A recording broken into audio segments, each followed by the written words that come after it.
Hello friends, Avan global classes में आप सभी का स्वागत है। मैं राम बाबू। आज मैं फिर से बीएसएससी सचिवालय सहायक का प्रैक्टिस सेट 4 लेकर के आया हूँ, जिसमें 75 क्वेश्चन का अध्ययन करेंगे।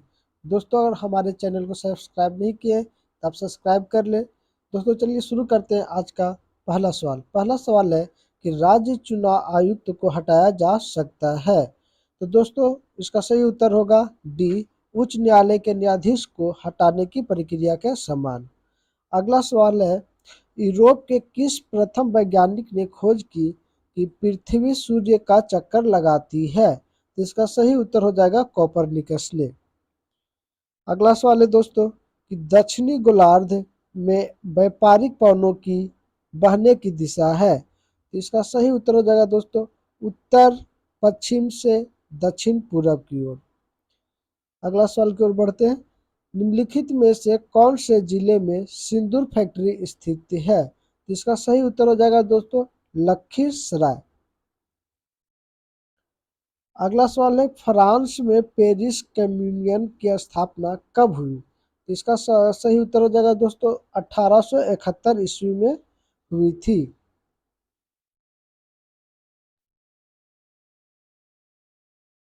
अगला सवाल है कि गांधी सागर बांध निम्नलिखित में से किसका हिस्सा है? तो इसका सही उत्तर हो जाएगा चंबल परियोजना का। चंबल परियोजना जो दोस्तों चंबल नदी पर स्थित है, इसे गांधी सागर के नाम से भी जानते हैं। अगला सवाल है दोस्तों कि नेशनल रिमोट सेटिंग एजेंसी कहाँ स्थित है? नेशनल रिमोट सेटिंग एजेंसी कहाँ स्थित है? तो इसका सही उत्तर हो जाएगा दोस्तों हैदराबाद में। अगला सवाल है, भारत में रथ मंदिरों के निर्माता थे। इसका सही उत्तर हो जाएगा पल्लव वंश। पल्लव वंश के द्वारा रथ मंदिर की शुरुआत की गई थी। अगला सवाल है, किस देश के लोगों ने सबसे पहले स्थानीय मान पर आधारित गणना किया था? तो इसका सही उत्तर हो जाएगा चीन ने। अगला सवाल है, मंत्रिपरिषद लोकसभा के प्रति सामूहिक रूप से उत्तरदायी होगी, यह वर्णन है। तो अनुच्छेद 75(3) में यह वर्णन किया गया है कि मंत्रिपरिषद है जो लोकसभा के प्रति उत्तरदायी होगी। अगला सवाल है दोस्तों कि गंगा की सहायक नदी जो नीचे वर्णित है कौन उत्तर की ओर प्रवाहित होती है? तो इसका सही उत्तर हो जाएगा दोस्तों सोन नदी उत्तर की ओर प्रवाहित होती है। बाकी ये सब दक्षिण की ओर प्रवाहित होती है। कोसी, घाघरा और गंडक दक्षिण की ओर प्रवाहित होने वाली नदियां हैं। अगला सवाल है दोस्तों कि सर्वोच्च न्यायालय का न्यायाधीश अपना पद त्याग कर सकता है पत्र लिखकर? तो इसका सही उत्तर हो जाएगा राष्ट्रपति को पत्र लिख करके अपना त्याग पत्र दे सकता है। अगला सवाल है दोस्तों कि निम्नलिखित में से सूर्योदय सबसे पहले कहाँ होगा? तो इसका सही उत्तर हो जाएगा टोक्यो। टोक्यो का सूर्योदय का देश या सूर्योदय का भूमि भी कहा जाता है जापान को। अगला सवाल है दोस्तों कि मशहूर पेंटिंग हंस दमयंती के चित्रकार कौन थे? तो इसका सही उत्तर हो जाएगा राजा रवि वर्मा जो है हंस दमयंती के चित्रकार थे। अगला सवाल है दोस्तों कि भारत के मुख्य निर्वाचन आयुक्त को पद से हटाया जा सकता है? तो इसका सही उत्तर हो जाएगा उपयुक्त में से कोई नहीं। इसे कह रहा है कि मुख्य चुनाव आयुक्त के द्वारा, बिल्कुल गलत है। प्रधानमंत्री के द्वारा, बिल्कुल गलत है। भारत के मुख्य न्यायाधीश के द्वारा, ये भी बिल्कुल गलत है। इसे हटाया कैसे जा सकता है दोस्तों? तो महाभियोग लगाकर राष्ट्रपति के सिफारिश से हटाया जा सकता है। इसे कौन हटा सकता है? तो सिर्फ और सिर्फ राष्ट्रपति हटा सकते हैं। अगला सवाल है दोस्तों कि नीचे दिए गए स्तंभों में राज्यों के नाम और वहां अवस्थित न्यूक्लियर रिएक्टरों के नाम दिए गए हैं, तो सही मिलान दिए गए विकल्पों में से क्या होगा? चलिए देखते हैं दोस्तों इसका सही मिलान क्या होगा। तो इसका कर्नाटक में कौन सा परमाणु संयंत्र उपस्थित है दोस्तों? तो कर्नाटक में कैगा है, तमिलनाडु में कुंडलकुलम है, उत्तर प्रदेश में नरौरा है और गुजरात में काकरापारा है। इसका सही उत्तर ए वाला हो जाएगा दोस्तों। अगला सवाल है दोस्तों कि राज्यसभा के संदर्भ में निम्नलिखित में से कौन सा कथन सही नहीं है? तो इसका सही उत्तर हो जाएगा दोस्तों राज्यसभा का गठन 1958 में हुआ था, यह बिल्कुल गलत है। राज्यसभा एक अस्थायी संस्था है, तो बिल्कुल सही हाँ है। इसके 1/3 सदस्य प्रत्येक 2 वर्ष में रिटायर होते हैं, तो हाँ बिल्कुल सही है। 1958 में हुआ था, तो बिल्कुल गलत है। राज्यसभा गठन 1958 में नहीं हुआ था। राज्यसभा के 12 सदस्य राष्ट्रपति के द्वारा मनोनीत होते हैं, तो ये भी बिल्कुल सही है। तो दोस्तों यहाँ पर सवाल उठता है कि राज्यसभा का गठन कब हुआ था। तो राज्यसभा का जो गठन है दोस्तों, ये 3 अप्रैल 1952 ईस्वी को किया गया था राज्यसभा का गठन। अगला सवाल है दोस्तों कि भारतीय औद्योगिक निवेश बैंक का मुख्यालय कहाँ है। इसका सही उत्तर हो जाएगा कोलकाता। इसकी स्थापना कब हुई थी दोस्तों, तो भारतीय औद्योगिक बैंक की स्थापना 1971 ईस्वी में हुई थी। अगला सवाल है दोस्तों कि 1857-59 में का प्रथम स्वतंत्रता संग्राम पुस्तक का लेखक कौन है। तो इसका सही उत्तर हो जाएगा कार्ल मार्क्स और एफ एंगल्स है। अगला सवाल है दोस्तों कि पाइका नृत्य का संबंध किस राज्य से है। तो इसका सही उत्तर हो जाएगा उड़ीसा राज्य से है। अगला सवाल है कि कौटिल्य के अर्थशास्त्र के अनुसार निम्नलिखित में से कौन सा राज्य के करों की वसूली के लिए जिम्मेदार था। इसका सही उत्तर हो जाएगा दोस्तों सम्हारता जो था वो कौटिल्य के अनुसार राज्य के कर वसूल करते थे। अगला सवाल है दोस्तों निम्नलिखित में से किसका सही मेल नहीं है। तो इसका सही उत्तर हो जाएगा दोस्तों, देखते हैं। ओसाका जापान में है, तो बिल्कुल सही जापान में है। लंकाशायर ब्रिटेन में है, बिल्कुल सही ब्रिटेन में है। सेलम भारत में स्थित है, बिल्कुल सही है। बरिंघम फ्रांस में, ये बिल्कुल गलत है। बरिंघम जो है इंग्लैंड में स्थित है। अगला सवाल है दोस्तों कि सत्यशोधक समाज की स्थापना हुई थी। तो इसका सही उत्तर हो जाएगा दोस्तों 1873 ईस्वी में सत्यशोधक समाज की स्थापना हुई थी। अगला सवाल है दोस्तों कि सत्यशोधक समाज की जो स्थापना किए थे ज्योतिबा फुले ने किए थे 1873 ईस्वी में। अगला सवाल है दोस्तों संविधान के किस अनुच्छेद में धन विधेयक को परिभाषित किया गया है। तो इसका सही उत्तर हो जाएगा दोस्तों अनुच्छेद 110(1) में धन विधेयक को परिभाषित किया गया है। अगला सवाल है दोस्तों कि इकाई संतुलित बजट गुणांक का तात्पर्य यह है कि अगर करों में रुपये की वृद्धि के कारण सरकारी व्यय 1 रुपया से बढ़ता है तो राष्ट्रीय आय क्या होगी। इसका सही उत्तर हो जाएगा दोस्तों 1 रुपया से बढ़ेगी। अगला सवाल है दोस्तों निम्नलिखित में से कौन सा युग्म गलत सुमेलित है। तो देखते हैं दोस्तों करमवीर कुंवर सिंह बिहार से थे, तो बिल्कुल सही बिहार से थे। रानी लक्ष्मीबाई झांसी से थी, तो बिल्कुल सही है। नाना साहिब अवध से थे, तो ये बिल्कुल गलत है। मौलवी अब्दुल अहमदुल्लाह फैजाबाद से थे, ये भी बिल्कुल सही थे। इसमें इसका आंसर कौन सा गलत कौन है दोस्तों, तो नाना साहिबा। नाना साहिब जो थे वो कानपुर से 1857 के विद्रोह में भाग लिए थे, नेतृत्व कर रहे थे। अगला सवाल की ओर बढ़ते हैं दोस्तों। स्वामी दयानंद सरस्वती के विचार जिस पुस्तक में प्रकाशित है उसका नाम क्या है। तो इसका पुस्तक का नाम था दोस्तों सत्यार्थ प्रकाश। सत्यार्थ प्रकाश पुस्तक के लेखक स्वामी दयानंद सरस्वती जी है। अगला सवाल है दोस्तों कि भारत के दोनों लोकसभा और राज्यसभा में कोरम के लिए कुल सदस्यों का कौन सा अंश आवश्यक है। तो इसका सही उत्तर हो जाएगा 1/10 अंश होना आवश्यक है। अगला सवाल है दोस्तों कि साप्ताहिक चार्ली हेब्डो कहाँ से प्रकाशित किया जाता है। तो इसका सही उत्तर हो जाएगा दोस्तों पेरिस से प्रकाशित किया जाता है। अगला सवाल है कि भारत वास्को डी गामा ने भारत के समुद्री मार्ग की खोज कब की थी। तो इसका सही उत्तर हो जाएगा 1498 ईस्वी में। दोस्तों भारत की खोज वास्को डी गामा ने नहीं किया था, बल्कि भारत के समुद्री मार्ग की खोज ने वास्को डी गामा ने किए थे 1498 ईस्वी में। अगला सवाल है जब मौसम उत्पाद अधिक है तब एक कारक का सीमांत उत्पाद क्या होगा। तो क्या होगा, तो बढ़ रहा है। अगला सवाल है दोस्तों कि पूर्ण रोजगार प्राप्ति हेतु प्रभावपूर्ण मांग की कमी को किस उपाय द्वारा दूर किया जा सकता है। तो इसका सही उत्तर हो जाएगा सरकारी व्यय में वृद्धि करके इसको दूर किया जा सकता है। अगला सवाल है दोस्तों कि लता मंगेशकर के पिता का नाम क्या था। तो इसका सही उत्तर हो जाएगा दोस्तों दीनानाथ मंगेशकर।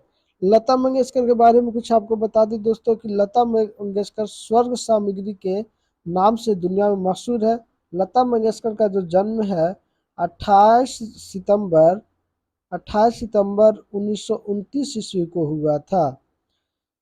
और कहाँ हुआ था दोस्तों, तो इंदौर में हुआ था।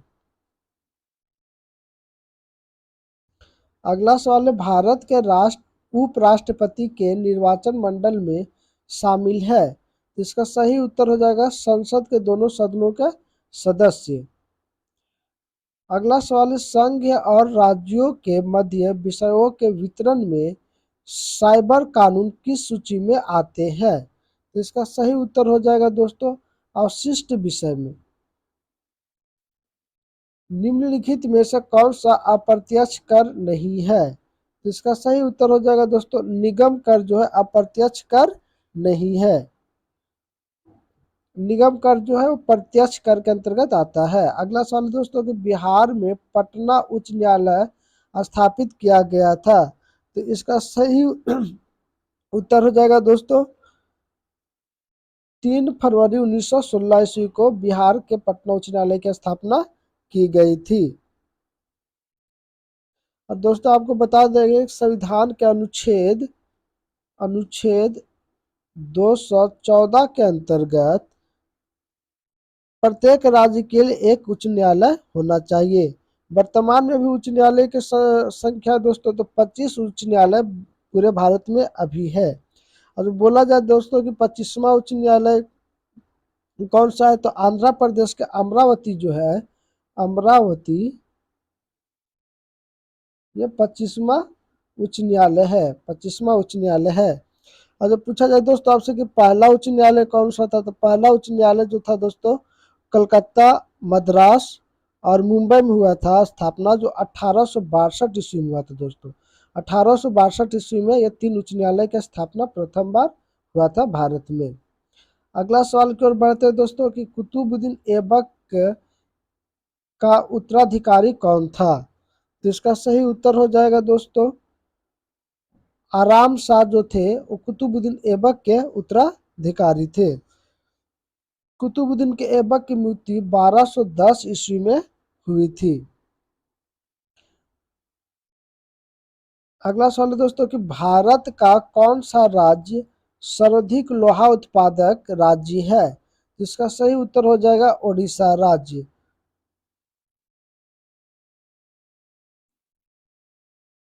अगला सवाल है दोस्तों कि भारत के उत्तरी पश्चिमी भाग में शीतकालीन वर्षा मुख्य रूप से किस कारण से होती है। तो इसका सही उत्तर हो जाएगा पश्चिम विक्षोभ के कारण। अगला सवाल है दोस्तों कि फूलों का संवर्धन के विज्ञान को कहते हैं। तो इसका सही उत्तर हो जाएगा फ्लोरिकल्चर। अगला सवाल है दोस्तों कि सामाजिक वानिकी किससे संबंधित है। तो इसका सही उत्तर हो जाएगा दोस्तों खाली जमीन पर ईंधन, चारे के लिए तथा पर्यावरण हित के लिए पादप लगाना या पेड़ पौधा लगाना। इसका सही उत्तर हो जाएगा दोस्तों बी। अगला सवाल है कि इंग्लैंड में किस वर्ष में ग्लोरियस रेवोल्यूशन या गौरवशाली क्रांति हुई थी। तो इसका सही उत्तर हो जाएगा दोस्तों 1688 ईस्वी में ग्लोरियस रेवोल्यूशन हुआ था या गौरवशाली क्रांति हुई थी। इसे रक्तहीन क्रांति भी कहा जाता है। अगला सवाल है दोस्तों कि भारत के प्रथम उप प्रधानमंत्री कौन थे। तो इसका सही उत्तर हो जाएगा सरदार वल्लभ भाई पटेल भारत के प्रथम उप प्रधानमंत्री बने थे। उस समय पूछा जाए कि उस समय प्रधानमंत्री कौन थे, तो उस समय तत्कालीन प्रधानमंत्री पंडित जवाहरलाल नेहरू थे। अगला सवाल है दोस्तों कि नीचे लिखे अक्षांशों में से भारत के मुख्य भूमि से गुजरने वाला अक्षांश है। तो इसका सही उत्तर हो जाएगा दोस्तों 29 डिग्री 36 मिनट उत्तर, 29 डिग्री 36 मिनट उत्तर भारत के अक्षांश भूमि से गुजरने वाली ये रेखा है। अगला सवाल है दोस्तों कि डॉक्टर राजेंद्र प्रसाद को कितने वर्ष तक भारत के राष्ट्रपति रहे। तो इसका सही उत्तर हो जाएगा दोस्तों 12 वर्ष तक। इसके बारे में आपको थोड़ा सा बता दूं दोस्तों कि 26 जनवरी 1950 को संविधान लागू होने के साथ ही संविधान सभा के अध्यक्ष होने के नाते डॉक्टर राजेंद्र प्रसाद देश के पहले राष्ट्रपति बने और उन्होंने 13 मई 1962 तक भारत के राष्ट्रपति रहे। लगातार 12 वर्षों तक राष्ट्रपति रहने वाले प्रथम प्रधानमंत्री तो डॉक्टर राजेंद्र प्रसाद रहे। अगला सवाल है दोस्तों कि निम्न में से कौन एक प्राथमिक उपभोक्ता है। तो इसका सही उत्तर हो जाएगा दोस्तों हिरण। हिरन जो है प्राथमिक उपभोक्ता के अंतर्गत आता है। इसको बता दें दोस्तों, जैसे घास हो गया, तो घास जो हो गया दोस्तों ये उत्पाद हो गया। हिरन हो गया, हिरन हो गया प्राथमिक उपभोक्ता, जो प्रथम घास को हिरन खाता, और हिरन के बाद आ जाता है शेर दोस्तों, तो शेर जो हो गया द्वितीय उपभोक्ता हो गया। अगला सवाल की ओर बढ़ते हैं, तो निम्नलिखित में से बेमेल को चुनिए। तो इसका सही उत्तर हो जाएगा दोस्तों नीलगिरी पहाड़ी केरल। ये बिल्कुल गलत है। गोरीचंद शिखर जो अरुणाचल प्रदेश में है, नंदा देवी उत्तराखंड में है, बिल्कुल सही है, बिल्कुल ये भी सही है। खरदुंगा ला दर्रा जम्मू कश्मीर में, ये बिल्कुल सही है। नीलगिरी पहाड़ी के बारे में आपको बता दूं दोस्तों कि नीलगिरी पहाड़ी जो है तमिलनाडु राज्य में स्थित है। नीलगिरी पहाड़ी को ब्लॉक पर्वत भी कहा जाता है। नीलगिरी पहाड़ी को क्या कहा जाता है दोस्तों? ब्लॉक पर्वत भी कहा जाता है। और बता दें दोस्तों कि नीलगिरी पहाड़ी की सबसे ऊंची चोटी है वो है डोडा, डोडा बेटा, डोडा बेटा। अगर आपसे कोई पूछे डोडा बेटा की ऊंचाई कितनी है, तो डोडा बेटा की ऊंचाई जो दोस्तों 2637 मीटर है। अगला सवाल की ओर बढ़ते हैं दोस्तों कि भारतीय स्वतंत्रता अधिनियम कब पारित हुआ था? तो इसका सही उत्तर हो जाएगा दोस्तों 18 जुलाई 1947 को पारित हुआ था। अगला सवाल की ओर बढ़ते हैं दोस्तों, लोकसभा का अध्यक्ष अपना त्याग पत्र प्रेषित करता है। तो इसका सही उत्तर हो जाएगा लोकसभा के उपाध्यक्ष को। अगला सवाल की ओर बढ़ते हैं दोस्तों, कह रहा है किन दो भौतिक राशियों के मात्रक सामान्य है? तो इसका सही उत्तर हो जाएगा दोस्तों वेग एवं चाल का। अगला सवाल है कि यदि किसी वस्तु का वेग दोगुना कर दिया जाए तो उसकी गतिज ऊर्जा होगी। तो इसका सही उत्तर हो जाएगा 4 गुना हो जाएगा गतिज ऊर्जा। मानव में ध्वनि उत्पन्न होती है। इसका सही उत्तर हो जाएगा कंठ के द्वारा मानव में ध्वनि उत्पन्न होती है। अगला सवाल की ओर बढ़ते हैं, निम्नलिखित में से कौन सा अकोष्ठीय जीव है? तो इसमें से अकोष्ठीय जीव कौन सा होगा? तो इसका सही जवाब होगा विषाणु एक अकोष्ठीय जीव है। अगला सवाल की ओर बढ़ते हैं, जब उपयुक्त आवृत्ति का प्रकाश किसी धातु पृष्ठ पर पड़ता है तो इलेक्ट्रॉन के उत्सर्जन की क्रिया को कहते हैं। तो इसका सही उत्तर हो जाएगा दोस्तों प्रकाश विद्युत प्रभाव कहते हैं। अगला सवाल की ओर बढ़ते हैं। अगला सवाल कह रहा है कि निम्नलिखित में से कौन सी दवा एक पीड़ाहारी है? तो इसका सही उत्तर हो जाएगा लोलिजिन। लोलिजिन है वो पीड़ाहारी एक दवा है। अगला सवाल की ओर बढ़ते हैं दोस्तों कि यदि किसी गतिशील वस्तु का द्रव्यमान आधा कर दिया जाए और चाल दुगनी कर दिया जाए तो उसकी गतिज ऊर्जा हो जाएगी। इसका सही उत्तर हो जाएगा दोस्तों दुगनी हो जाएगी। अगला सवाल है निम्नलिखित में से कौन सा प्राणी स्तनधारी नहीं है? तो इसका सही उत्तर हो जाएगा दोस्तों छिपकली। छिपकली जो स्तनधारी नहीं है। स्तनधारी जितने भी प्राणी होते हैं वो बच्चा देते हैं, और जो अंडा देते हैं वो स्तनधारी नहीं होते हैं। अगला सवाल है दोस्तों कि किस निम्नलिखित में से किस अम्ल के एकत्रित होने से मांसपेशियों में थकान होती है? तो इसका सही उत्तर हो जाएगा लैक्टिक अम्ल। लैक्टिक अम्ल के जमाव से मांसपेशियों में थकान महसूस होती है। अगला सवाल की ओर बढ़ते हैं दोस्तों। अगला सवाल है वर्गीकरण की द्विनाम पद्धति की अवधारणा किसने दिया था? तो इसका सही उत्तर हो जाएगा दोस्तों लिनियस ने दिया था। अगला सवाल है निम्नलिखित में से कौन सा स्वपोषी घटक नहीं है? तो इसका सही उत्तर हो जाएगा अपघटक जो है वो स्वपोषी घटक नहीं है। अगला सवाल है दोस्तों कि आसमान का नीला रंग होने का कारण है? तो इसका सही उत्तर हो जाएगा प्रकाश का परिकिरणन के कारण हमें आकाश का रंग नीला दिखाई देता है। अगला सवाल है दोस्तों कि कोशिका भित्ति खाली स्थान कोशिका में अनुपस्थित होती है। तो इसका सही उत्तर हो जाएगा दोस्तों जंतु में। जंतु में कोशिका भित्ति कोशिकाओं के अनुपस्थित होती है। अगला सवाल है दोस्तों कि मोमबत्ती का जलना निम्नलिखित में से किस परिवर्तन का उदाहरण है? तो इसका सही उत्तर हो जाएगा दोस्तों भौतिक एवं रासायनिक परिवर्तन दोनों।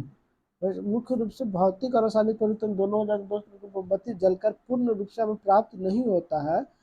इस कारण हमें भौतिक और रासायनिक दोनों परिवर्तन मोमबत्ती के जलना हमें प्राप्त होता है।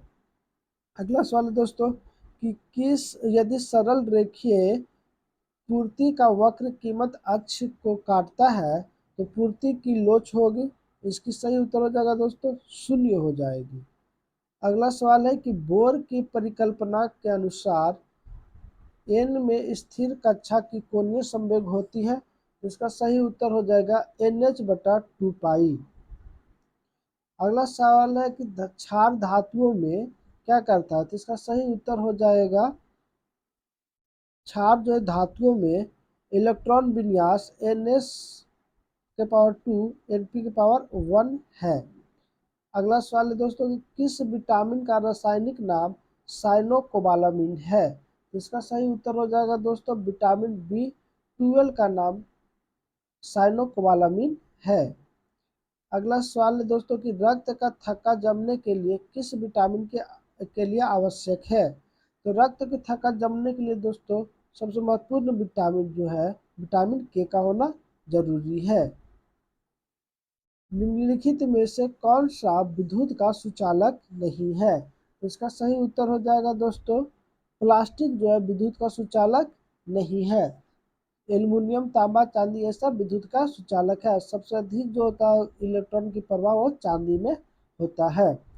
अगला सवाल को बढ़ते हैं दोस्तों कि केंद्रीय प्रवृत्ति का सर्वाधिक लोकप्रिय एवं सर्वाधिक प्रयुक्त माप है। तो इसका सही उत्तर हो जाएगा दोस्तों माध्यम। अगला सवाल है भारी जल का अनुभार है। तो इसका सही उत्तर हो जाएगा 20। भारी जल को हम लोग D2O भी कहते हैं, ड्यूटेरियम ऑक्साइड इसका पूरा नाम होता है। कोशिकीय सिद्धांत की अवधारणा प्रस्तुत करने वाले वैज्ञानिक है। तो इसका सही उत्तर हो जाएगा स्लाइडन और स्वार्न के द्वारा। कब किए थे दोस्तों, तो 1838 से 39 के बीच में किए थे। अगला सवाल है कि प्राकृतिक बहुलक का उदाहरण है। तो इसका सही उत्तर हो जाएगा दोस्तों स्टार्च जो है प्राकृतिक बहुलक का उदाहरण है। अगला सवाल है दोस्तों कि एड्स एक जनित रोग है। तो एड्स जो है एक विषाणु जनित रोग है। धन्यवाद दोस्तों। हमारा वीडियो आप लोगों को कैसा लगा ये कमेंट करके जरूर बताएं और हमारे यूट्यूब चैनल को लाइक करें, सब्सक्राइब करें। धन्यवाद दोस्तों। फिर से मिलते हैं हम लोग अगले वीडियो में। तब तक के लिए जय हिंद, जय भारत।